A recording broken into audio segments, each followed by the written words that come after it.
Ẹ káàsán gbogbo ẹ̀yin olólùfẹ́ Olúyinká TNT. Ẹ kú bójú ọjọ́ ṣe rí, ṣé dáadáa lẹ wà, ṣé dáadáa ni mo bá yín. Ẹ má gbàgbé o, ètò matchmaking lẹ́ni orí YouTube láti máa ṣe ètò matchmaking ní ìrọ̀lẹ́ ní dédé agogo 6 orí YouTube ní orí Facebook. Mo kàn ní kí sáré sọ kíní fún yín, àti ṣe rí nítorí it's going to be a very short video. Ìtọ́jú òbò ó ṣe pàtàkì fún gbogbo ẹ̀yin tẹ́ ń pè mí. This is going to be the last time tí mo máa ṣe kíní. Màá dẹ̀ fún yín ní gbogbo àwọn nǹkan tẹ́ ẹ máa lò. Màá sọ bẹ́ ṣe máa lò fún yín àti ibi tẹ́ ti lè ríra. Irú eléyìí sì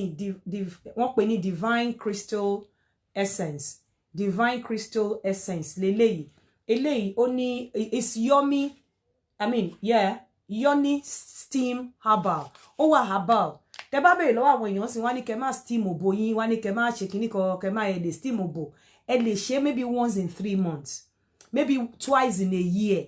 Kó bò yín fi lè jọ gbárajọ ni, kó lè dá nutrient padà sínú òbò yín, kó bò yín chi, kó lè rí ṣemṣem. Pàápàá àwọn tó bá ti wọ menopause tí wọ́n ń sá fókó, mo ti sọ láàárọ̀ yìí. Irú yín kọ́ lẹ̀ ń sá fókó. Kó bò yín fi lè gbárajọ, kó bò yín tún fi lè feel tight. Ṣé mọ̀ kẹ́ lè feel tighter than before ni ẹ fi lè lò. Èmi ò tà, but àwọn bí tẹ́ ti lè ríra, ẹ lè ríra ní Alibaba. Bóyá kẹ́ Alibaba, but wọ́n lè má ta ẹyọ fún yín. Ẹ lè ríra ní AliExpress. Ẹ lè order, ẹ lè rán mi kí n bá yín rà. But ẹ̀yin lè máa sanwó gbígbé, ẹ̀yin lè máa sanwó everything. Má kàn bá yín order ẹ ní ibi tẹ́ bá fẹ́ kó lọ. Ẹ̀yin lè máa sanwó ẹ, máa send ẹ sí yín. Ẹ sanwó post, ẹ sanwó pé bí mo fi máa order. Mi ní fi nǹkan kan sí, ẹ gba receipt and everything. Kí n kàn fi ṣàánú àwọn èèyàn ni. Eléyìí kọ́ ló máa yó mi.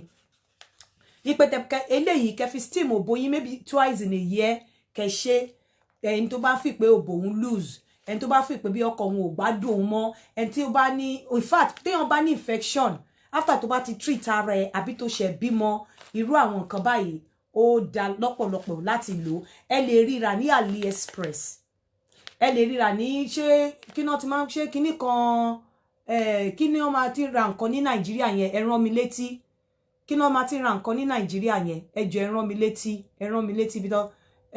àwọn tó máa ti ra nǹkan ní Nàìjíríà. So ẹ lè ríra ní AliExpress. Eléyìí sì oúnjẹ Divine Crystal Essence. Eléyìí ní lọ́fíńdà nínú. Ó ní eléyìí máa heal inú yín. Ó máa heal gbogbo nǹkan tó bá jẹ́ pé bóyá ó ń jẹ́ kí inú máa dùn yín tó bá ń do yín lọ́wọ́.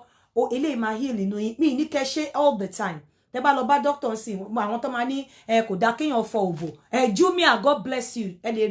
lè try ní Jumia. Kò dá kéèyàn fọ òbò, kò dá kéèyàn steam òbò. Àti ṣe rí, but for the purpose of people tó ń béèrè lọ́wọ́ mi.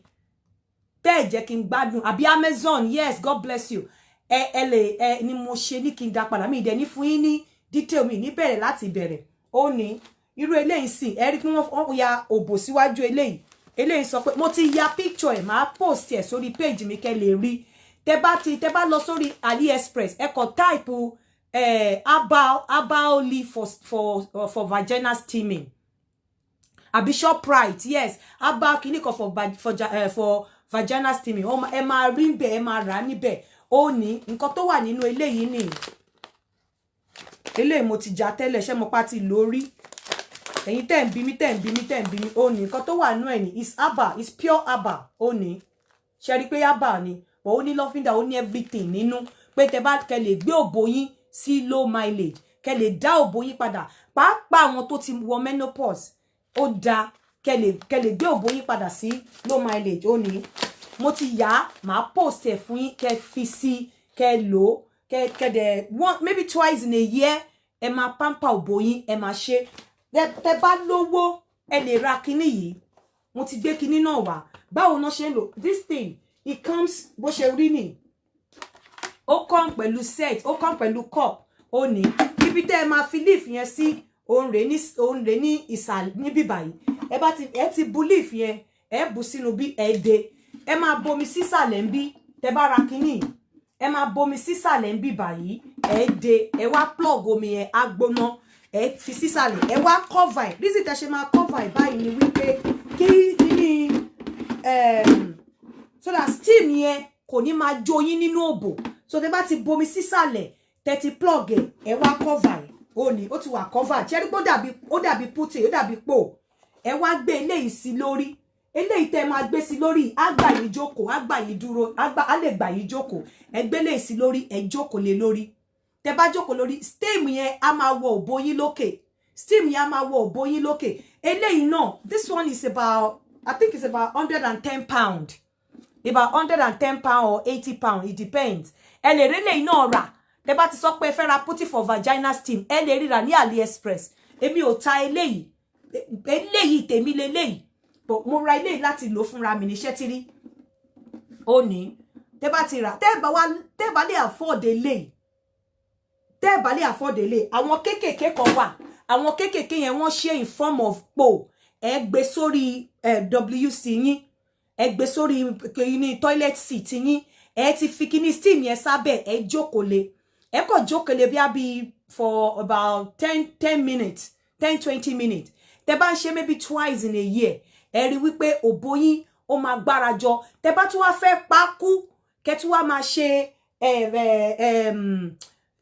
Kegel exercise pelvic exercise yẹn máa ṣe live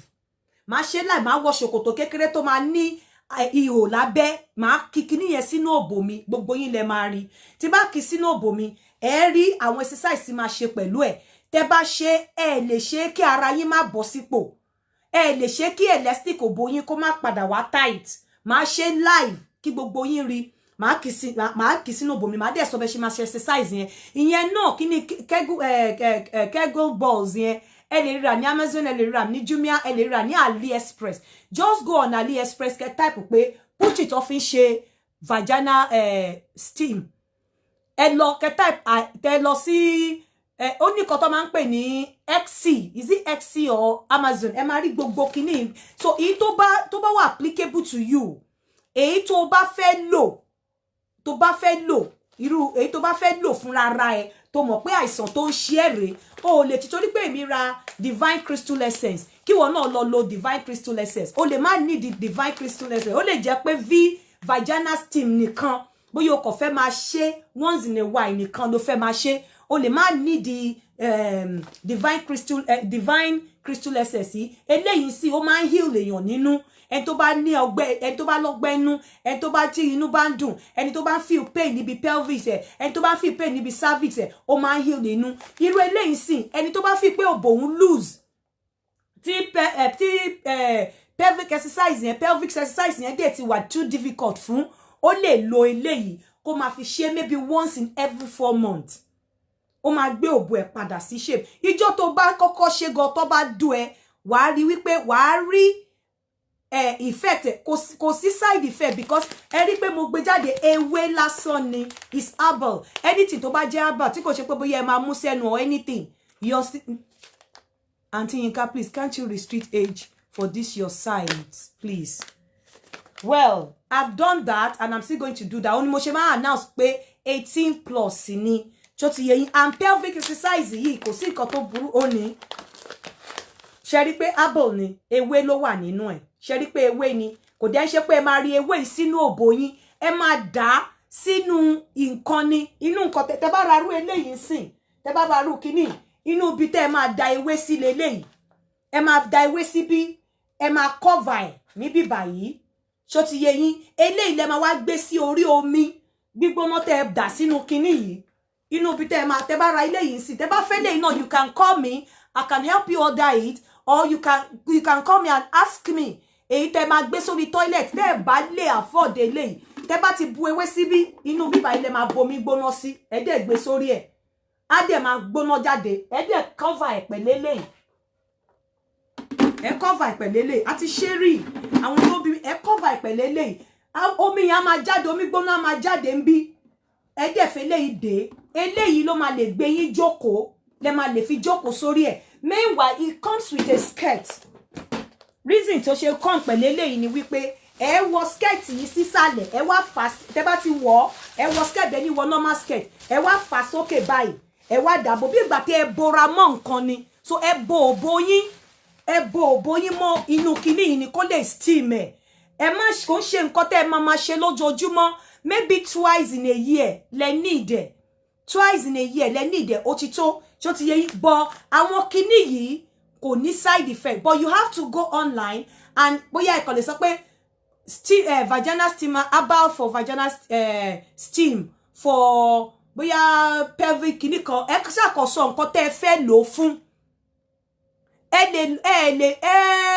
àwọn kọ́kọ́ wà ṣe mọ̀ ní fẹ́ reason tí mi ṣe lè recommend bathroom bucket ni wípé you don't want to fẹ́ catch infection ṣé báwo lẹ ṣe mọ̀ pé ó ṣe clean nǹkan tẹ́ máa lò kò ń ṣe nǹkan tó jẹ́ wípé ẹ máa nǹkan tẹ́ everybody ń bá yín lò ni no if you buy ele sọ pé wèrè ni Aunty Yinka okay now I will block you. If you buy this, if you buy tó bá ń gbé sórí WC tó bá ń gbé sínú toilet fún rẹ tó bá ti lò tán okay it is kini coin AliExpress okay good ó wà lálẹ́ you just bought it now God bless you ẹ jọ̀ọ́ fáwọn èèyàn ní link tó fi rà you just bought it 1427.55 in AliExpress Aishat Ashaye ó lóun ṣe rà nísìn is very good ẹ náwó sí inú òbò yín meanwhile tó bá wá mọ̀ wípé o lè ra eléyìí o lè ra big one yìí jọ̀ọ́ lọ ra ito máa ń gbé sórí toilet seat ìyẹn bí abi £10 kò lè wọ́n náà ní AliExpress kò lè wọ́n ní Jumia kò lè wọ́n ní Amazon lọ rà mi ẹni tó rà irú eléyìí nsin tí mo rà yìí bóyá bí about ẹnìkan ló ń ṣe about èlò ni mo rà náà bóyá £80 or £110 can't really remember so lọ rà kó gbé sórí toilet seat wá ti fi kíní leave yẹn sí leave yẹn tó wá ṣe leave yẹn lórí iná wá yọ omi yẹn sínú ke yẹn wá gbé sórí toilet seat wá jókòó lé wá wọ kíní wá jókòó lé o lè gbé òbò ẹ kó gbé kó la òbò sí ojú ibi tí gbogbo èèyàn ti ń lò o fẹ́ ní infection o lè la òbò sí ojú gbogbo ibi tí àwọn èèyàn ti ń lò bí mo ṣe dé láti torí èèyàn kan pè mí nígbà tí mo wà ní gym pé àwọn rí kíní yẹn báwo làwọn ṣe máa lò mo ṣe ní ti bá dé kí tó ṣe show nírọ̀lẹ́ kí kó tó wá sọ fún yín o lè gbé kí tẹ̀ lórúkọ kíní yìí gan ẹ wò pádì tó gba wá ní ṣe ti rí kí tẹ̀ lórúkọ ẹ̀ kí lórúkọ I think bá ti lọ sórí AliExpress vaginal steamer ẹ máa rí oríṣiríṣi wàá rí èyí tó jẹ́ pé kò pọ̀ kò tóbi tó yìí tó lè gbé wàá rí èyí tó tóbi tó yìí tó lè gbé sórí toilet seat tó jẹ́ pé tó bá dẹ̀ ti lò wàá tún clean nǹkan ẹ̀ wàá tọ́jú ẹ̀ you understand tó lè gbé sórí toilet seat tó bá dẹ̀ jẹ́ eléyìí náà ló fẹ́ because eléyìí is 2-in-1 eléyìí sì tí n bá fẹ́ lò pẹ̀lú ìkíní màá lò pẹ̀lú eléyìí láti steam ojú mi màá lò pẹ̀lú eléyìí láti steam ojú mi so eléyìí sì 2-in-1 ni báwo náà ṣé ti rí tí n bá fẹ́ màá lò láti steam ojú mi eléyìí wà fún steaming tí bá fẹ́ lò láti steam òbò mi màá gbé ńlá yẹn lé tó bá jẹ́ ojú mi ni màá gbé eléyìí lé so it's very important àwọn leave yìí sì yín ó wà on eBay náà it's on eBay yes èèyàn kan ṣe sọ mi ò tà but if you tó bá pè mí ẹ má disturb mi o tó bá ní nǹkan tó ń ṣe nínú mo lè bẹ́ẹ̀ sort irú nǹkan tó máa lò yoni steamer yes mo lè bẹ́ẹ̀ sort irú nǹkan tó máa irú leave tó máa lò èèyàn kan ló ń ṣe rà irọ́ o kò lè rà ní 1,425k láyéláyé kò lè rà ní iye yẹn o 14,000 ló dàbí kò lè rà ní 1,400 o àfi tó bá fẹ́ ra èyí tó máa ń gbé sínú toilet eléyìí about £110 ni so tó bá máa ra eléyìí ní Nàìjíríà will be going about 50-something thousand eléyìí tí mo gbé dání kò lè rà ní láyé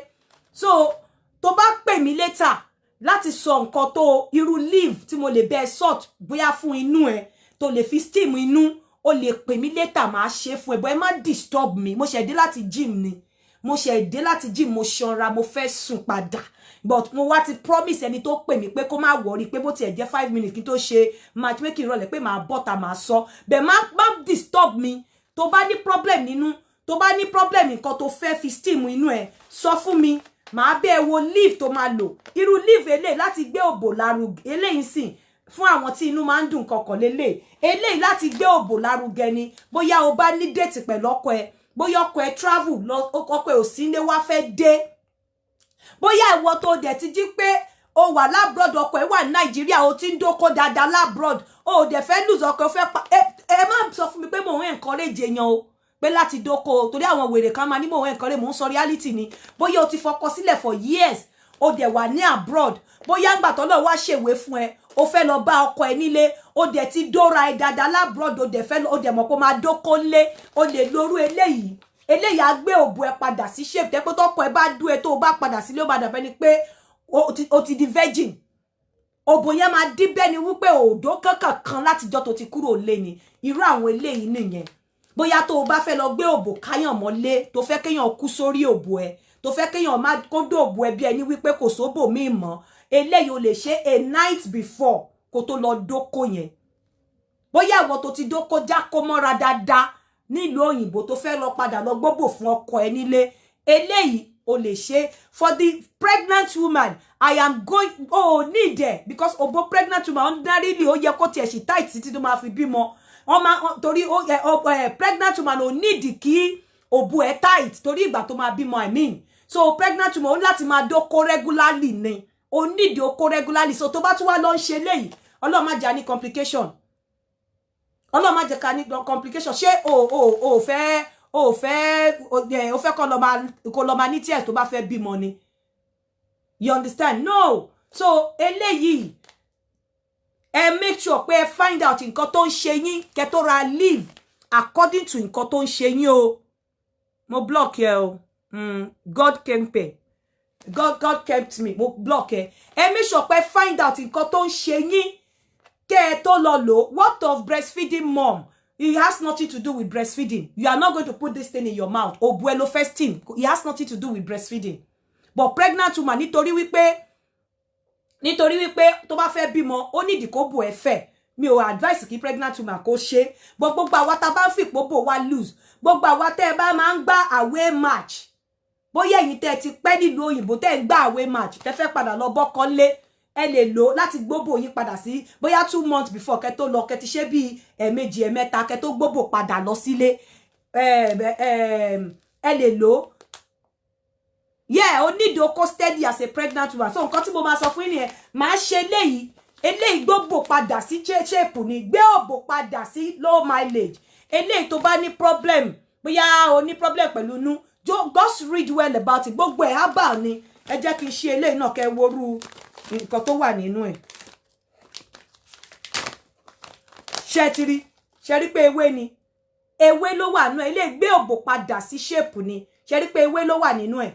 ṣẹ́yìn náà ti rí pé ewé ni so nǹkan tó bá jẹ́ herbal kò ní side effect lọ títí especially tẹ́ pé ẹ̀ ló sẹ́nu àwọn Chinese product ni tó fi ń gbé òbò lárugẹ ṣó ti yé yín but tó bá lówó you can buy this it's complete set tó bá lówó eléyìí wàá jókòó sórí ẹ̀ ní orí ibi tó máa jókòó sí adé steam òbò ẹ dáadáa ọwọ́ ẹni tó bá dú ẹ ní alẹ́ ẹjọ́ yẹn á mọ̀ wípé òun dóbò you can get it ẹ lọ search AliExpress if you want me to get it for you send me your money send me your address and send the money tí mo máa fi send ẹ sí ẹ tó bá wù ẹ́ kó fún mi ní nǹkan fine but mi ò ní gbà torí ó ti wọ́n already mi ò lè tú tà mi ò dẹ̀ ní báyàn tà wàá sọ fún mi pé nǹkan báyìí màá bẹ́ẹ̀ sort fún tó bá lówó ńlá màá bẹ́ẹ̀ wo èyí tó lè lò màá dẹ̀ bẹ́ẹ̀ rà màá screenshot price ẹ̀ màá send ẹ̀ sí ẹ wàá dẹ̀ send address ẹ̀ sí mi wàá send owó tó máa fi gbé tó bá wá wù ẹ́ tó fẹ́ fún mi lẹ́ǹkan fine but tó bá wù ẹ́ it's not compulsory tèmi ni wípé kẹ́ wà happy kẹ́ dẹ̀ learn lórí platform yìí nǹkan tí mo ṣe gbé eléyìí wá fún yín ni ẹ̀ torí mo sọ fún onítàn pé mo máa wá ńlá yẹn lélẹ̀ tèmi lélẹ̀ this is my own so you can buy it set ẹ̀ ó ní ibi tẹ́ máa plug ẹ̀ mọ́ ó ní set ẹ̀ you can buy it if you want ó wá pẹ̀lú cup láti gauge omi tó máa dà sí nígbà tó bá ti gbé nígbà tó bá ti omi tó máa dà sí nígbà tó bá ti fi leave yẹn tó bá ti fi kíní sí tá bá rí àwọn eléyìí sìn mi ò lè fẹ́ eléyìí tọrẹ torí èmi náà ń lo eléyìí lẹ́yìn kọ̀ọ̀kan èmi ò ní pain fún sexy ó kó mọ́ mi lára dáadáa ó kó pọ́n mi lé ní mo láti dóko kí n lè ní peace so èmi ò ní pain mo kàn máa ń like láti kẹ́mọ̀ kí n feel irú màá kọ́ yín ní pelvic exercise yẹn wo mo ti ra kíní yẹn lélẹ́yìí tá a máa fi ṣe màá kíbọ̀ òbò mi ní ojú yín ní róbò mi òbò ẹ máa mọ̀ pé mo insert ẹ máa rí màá jẹ́ kẹ́ rí màá dẹ̀ ṣe bí mo ṣe máa ṣe. Auntie Shay, we cannot buy. You cannot buy an ordinary. You can buy an ordinary leaf, but not an ordinary leaf. Oh, leaf yoni for leaf yoni to fin steam vagina lo mara to fin steam obo. Not kolora ewuro kolo fe fi ewuro o fe fi steam obo. No, leaf yoni lo sorry AliExpress, lo si Amazon, lo si eBay, lo si Jumia kolo find the leaf for to fin steam obo. Mo ti fún yín ní sample ẹ nísìnyí. Tó ti yé mo dẹ̀ máa post ele sórí page mi ní kó lò. O lè lo tó bá fẹ́ lo ordinary po tí o lè lo ordinary po tó ga sókè tó dẹ̀ jẹ́ tuntun.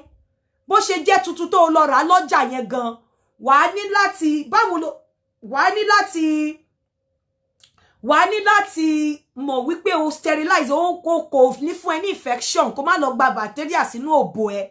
But irú eléyìí sì tó bá lórí ti irú eléyìí advantage eléyìí àti different between eléyìí àti the other one jẹ́ pé o máa kàn domi sí ni wípé eléyìí máa wà plugged in. Eléyìí máa wà plugged in so omi yẹn tó ń jáde gbígbóná yẹn ṣe mọ̀ pé ibi tó bá ti gbóná tẹ́lẹ̀ bacteria ò kì í sábà lè dúró síbẹ̀. So ibi tó bá ti gbóná bacteria ò kì í sábà gbóná síbẹ̀ so tẹ́ bá eléyìí sì tẹ́ bá máa jókòó lé ó sì máa wà nínú náà ó máa wà plugged in nítorí ẹ̀ ni kíní yìí ṣe wà lára ẹ̀. Kíní yìí sì fùkẹ̀fùkẹ̀ ni kò sí nǹkankan ẹ rí pé plastic ni ẹ wò bí fùkẹ̀fùkẹ̀ bí seat tí wọ́n máa fi jókòó sí nínú mọ́tò eléyìí náà plastic ni tẹ́tìrí eléyìí tẹ́ bá máa jókòó sórí eléyìí ẹ̀yin tẹ́ lè ra aṣọ ẹbí tẹ́ lè ra gold eléyìí ò wọ́n tẹ́ bá máa jókòó sórí eléyìí ẹ sì máa plug ẹ̀ in so omi yẹn ò ní tutù eruku tó ń jáde sínú òbò yín kò ní tutù but tẹ́ bá lo pọ́tì oruku yẹn á tutù ẹ lè lo salt sínú eléyìí o tẹ́ bá lè léyìí o tẹ́ bá lo pọ́tì eruku yẹn á tutù tẹ́ bá lo àwọn nǹkan mi tó yẹ pé kò máa domi gbóná kí eruku yẹn á tutù eléyìí specific wọ́n ṣe specially fún steaming òbò ni kò dẹ̀ ṣe nǹkan tẹ́ ẹ máa lò ní all the time tó bá fẹ́ lọ gbá match tó ti pẹ́ labroad tó dẹ̀ ń gbóbò lọ bọ́kọ́ nlé tó dẹ̀ ti dóra ẹpin tí gbogbo òbò ṣó mọ̀ wàá ti ṣe dáadáa kó tó lọ àbí tó bá lọ bóyá o fẹ́ lọ gbá match kan tó wà very important tó dẹ̀ fẹ́ kọ́kùnrin yẹn for the first time ó fẹ́ kó fìlì awò òbò ẹ wàá ṣe ní alẹ́ kó tó dàárọ̀ tó o bá tiẹ̀ gbá match gan tó fi nítorí ìgbà míì ó máa strengthen wall inú òbò á strengthen wall inú òbò ẹ àgbẹ̀ adáṣáká ó dàbí bí mo ṣe lọ ṣe size nsìn mo ti dé mo ti ara mi ti dáṣáká mo fẹ́ sùn bó ṣe rí nìyẹn so màá ya kíní yìí nsìn màá gbé sórí page mi you can buy it from anywhere you can buy from Amazon you can buy from eBay you can buy from Jumia you can buy from especially AliExpress ni mo ti ra kíní ni mo ti ra machine AliExpress ni I think I bought it for maybe £80 or £110 I can't really remember between £80 and £110 tó bá fẹ́ kí n bẹ́ẹ̀ ṣe máa lọ wò máa screenshot ẹ̀ sí ẹ tó wá fún mi ládírẹ́sì ẹ máa order sí àdírẹ́sì ẹ kán wá gbé fún ẹ ń bẹ̀ máa fi àdírẹ́sì ẹ order ẹ̀ wàá fún mi ní wàá sanwó máa sanwó bọ̀ máa fi àdírẹ́sì ẹ order ẹ̀ sí ọ̀dọ̀ ẹ tó bá wá wù ẹ́ tó bá fẹ́ fún mi lówó iṣẹ́ fine tó bá fẹ́ fún mi no problem provided tó bá ti mú report wá fún mi pé ó ṣiṣẹ́ but kò dandan ní pé kò ṣe dandan ní kẹ́ lo ewé méjì yìí o dandan kọ́ o ẹ lè lo ewé according to nǹkan tẹ́ ẹ fẹ́ kí òbò yín ṣe kò jẹ́ bó ṣe jẹ́ ẹ jẹ́ kí n máa fi ìsìn ṣe àlọ tí t-shirt birthday mi bá dé àwọn tó bá ní interest àwọn kan tí mo ti forúkọ wọn lẹ̀ àti àwọn tó bá ní interest láti attend birthday yẹn wọ́n send the t-shirt is going to be sold so wọ́n send owó a lè send t-shirt àti invitation card sí wọn ilẹ̀ Danabit ṣì ń tà wàràwàrà o Cashfix náà ẹ̀yin tẹ́tí ní nọ́mbà ẹ pé o ṣó ti yé yín so ẹ jẹ́ kí n máa fi ìsìn ṣe àlọ a máa pa lórí YouTube ní 6 PM pẹ̀lú matchmaking then mo ò tí fix date tá a máa ṣe eléyìí mi ò tí fix date tá máa lo eléyìí máa fix date tí mo máa ṣe live so that àwọn èèyàn á lè rí bí wọ́n ṣe gbogbo àwọn ọ̀nà tá fi ń gbé òbò ní arugẹ ni àwọn topic kan bọ̀ tí àwọn èèyàn fẹ́ jẹ́ kí n treat topic náà ni wípé báwo ẹ jẹ́ kí n dákẹ́ a sọ later ó ti rẹ̀ mí sí mo ṣe dé láti gym ni I need to sleep you in Nigeria check Jumia you in Nigeria check Amazon ma ni wait tó ṣe máa gbé my birthday is September 4th the 4th of September ni birthday mi the 4th of September it's on a Saturday the 4th of September is my birthday ẹ jẹ́ kí máa fi sí inshallah torí mo ṣe máa wà lórí YouTube ní 6 o'clock ó dàbọ̀ o try láti máa ṣe o once in a while it's not something that you will do all the time do it probably twice in a year. Yoni steamer God bless you. Bye for now.